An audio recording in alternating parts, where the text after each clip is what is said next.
What was life like before 180TC? It started off well. Had a good family, great family. Went to a decent school, but it was always missing something. Always felt excluded. Always felt just like I wasn't on the same level as everyone else, and I put that down to missing something. And when I found drugs and found people to do drugs with, it was even better. It was great for a little while, and then I started living in a life of debt. Started taking more drugs than I could afford, and it just wasn't a pretty life, and I just got stuck in a very deep hole that I didn't see myself getting out of. Surrounded by debt, surrounded by bad people, mental illness. You know, I lost a lot. I had to sell a lot. Lost my sanity even.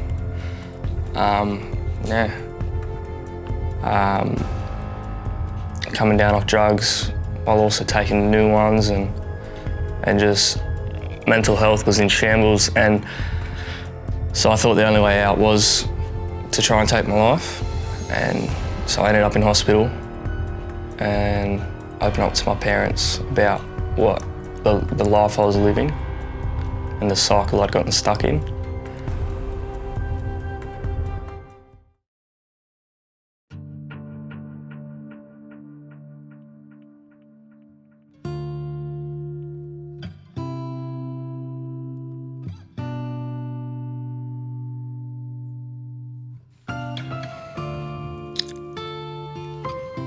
What led me to 180TC? I came into the program on the 11th of June, exactly a year ago from when you guys are watching this video. I came in off the back of a suicide attempt. I'd gotten myself into debt with some bad people, and I didn't see myself getting out of it. And so with all the coming down off the drugs and taking more drugs, and the weight and the pressure of these people looking for me, wanting their money, was just too much for me to handle. So I tried to take my life, and I ended up in hospital. And then I opened up to my parents about everything that had happened, and they already knew about this place because my brother come through here with Troy Kiddo. So they sort of knew what to do with me. They told me to pretty much pack my stuff up and make this decision.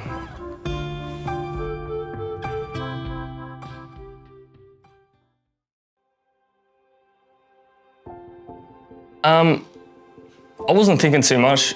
I didn't research this place at all because I didn't want to have any reason not to go. So it was a long driveway. It was pretty daunting. I went from a normal road to a dirt road and didn't know what I was getting myself into, but yeah, I knew I'd be all right. Yeah. First impressions of 180TC. The first bloke I'd met, his name was John O'Lancry, and he had recently gotten out of prison to come to 180TC, and that's all he talked about, and that's all he continued to speak to me about while we were walking from the admin building down to the smoking area. And when we got to the smoking area, so I was a little bit intimidated at that. From this man, all he was speaking about was his crimes and what he'd done in prison and whatnot, and I was only 18 at the time. So I'd never really been involved in that lifestyle, so I was a bit intimidated. And then he took me to the smoking area, and I was handed my first Wild Ox cigarette that I'd have at TC. And it was the first of many, and each one a little different to the other. But I was instantly surrounded by people asking me who I was, what I was here for, and just welcoming me and telling me that they were happy to see me, and that I'm making the right decision and that this is a good place. So I quickly realised that, yeah.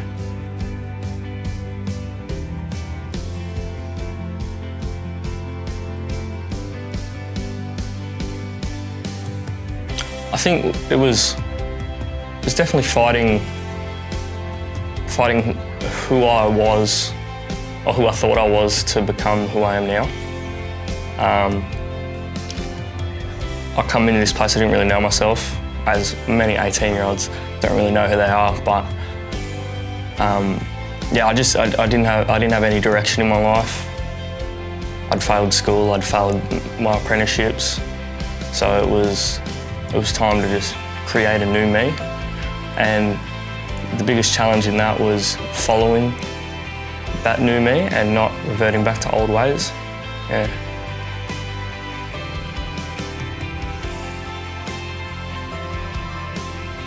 My biggest highlights at TC were was when Manitoga took us to Luna Park for Summerfest.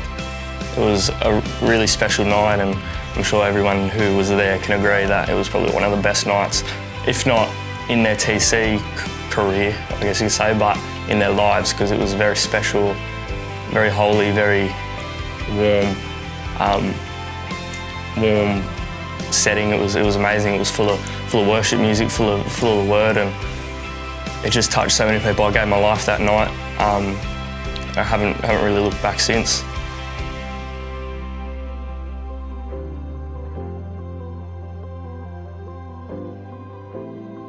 Plans for after 180TC. Well, I'm staying for another year, doing the graduate program. In that year, I plan to better myself even more and become more of a man than I have become in this first year. I wanna leave Australia at one point in this next season. I wanna do a bit of travelling, go somewhere. I wanna learn how to play the guitar.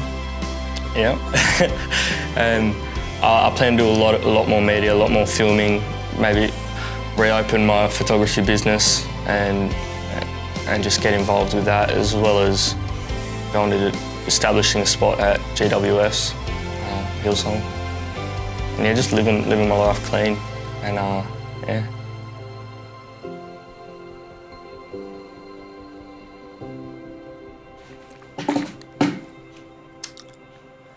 My final encouragement is don't leave, no matter what. I certainly had my options to leave, and I didn't. And every time I wanted to leave, I thought the grass was greener on the other side. The grass was greener as soon as I left. But the grass is greener here. It always has been, always was.